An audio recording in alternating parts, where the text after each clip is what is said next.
Good morning, everybody, and welcome to another Let's Find Out mini episode, COVID edition.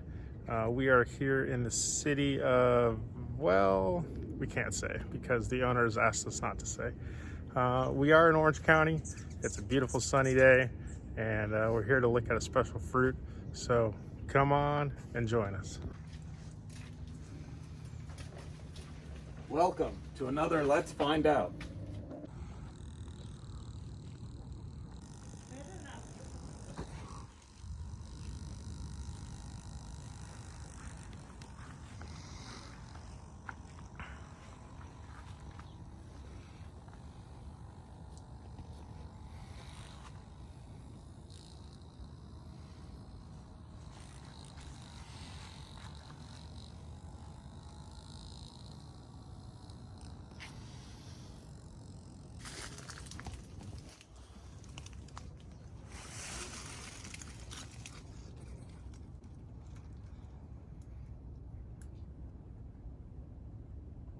So this is a well-established tree of Puteria-lucuma or lucuma.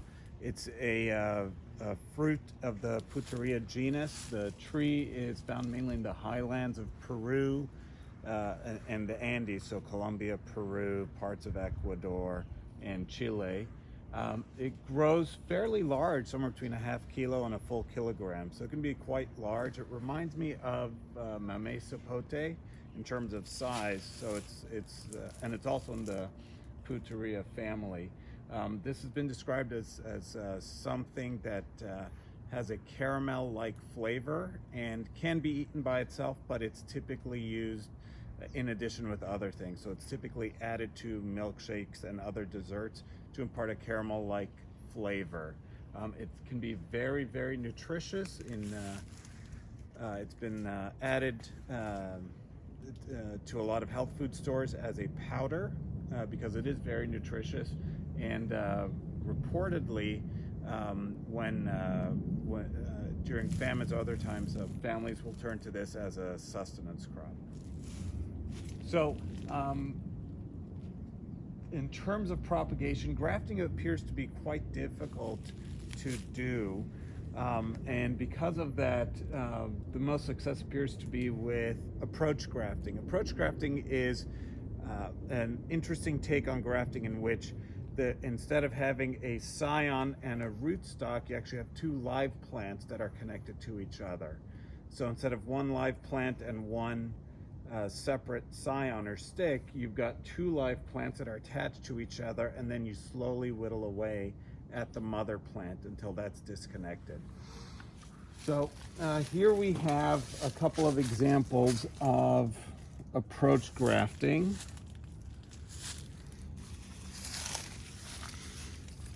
So you've got a seedling. So this is one plant. It was planted maybe a year ago.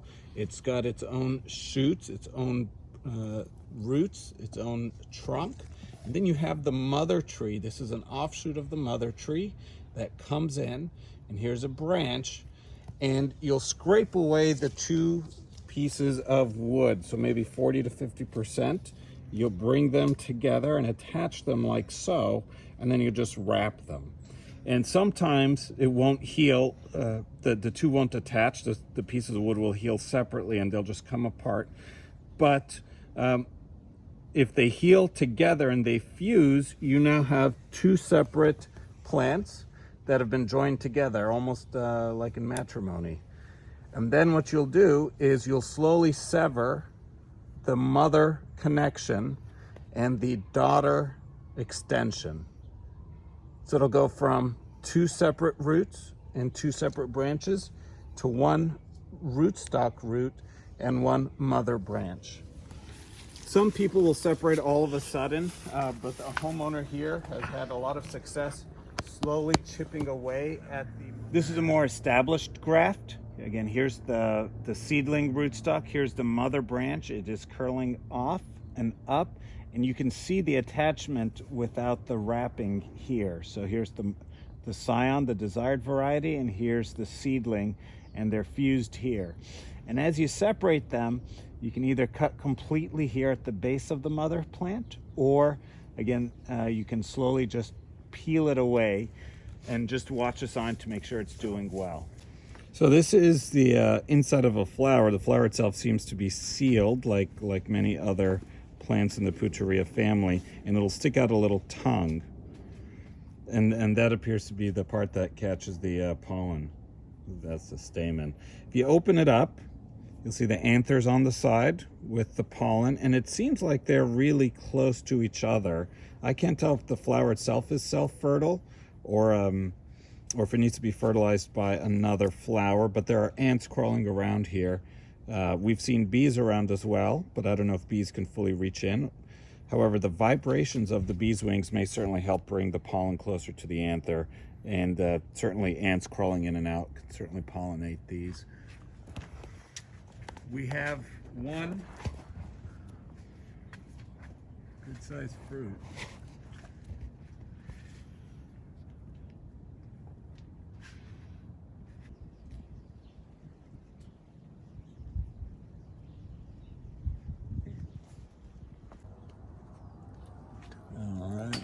Smaller fruit, but you can see the skin is turning a little yellowish. It does seem to brown a little bit like some of the other members of the Pucheria genus. This is a larger but less mature fruit with the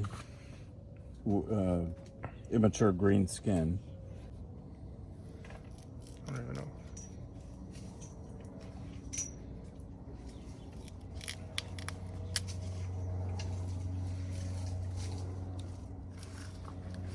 So here's your yellow flesh, kind of like a sweet potato. It's fibrous as well, and the flesh, although it can be eaten fresh, can sometimes have a dry, powdery, fiber-like feel to it. So again, it's typically added to other foods. There are not a lot of named varieties of these. And large commercial orchards in the Andes will typically have a few trees that produce high quality fruit and other trees that produce more mediocre fruit. So here's a segment from a mature one. It's a mature ripe one. So as they ripen and they get mature, they fall off the tree, they soften after. And here we're enjoying some lucuma ice cream. We talked about lucuma being added to shakes and smoothies. Well, here's a lucuma flavored ice cream. I don't know if the yellow color is added or not, but the flesh is a bright yellow, yellow-orange.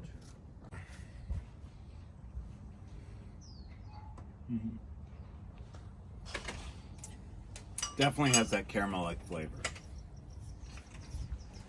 Tastes like dulce de leche or caramel. Definitely a neat fruit. I'm gonna grow it in my house. Here we've got a lucuma smoothie.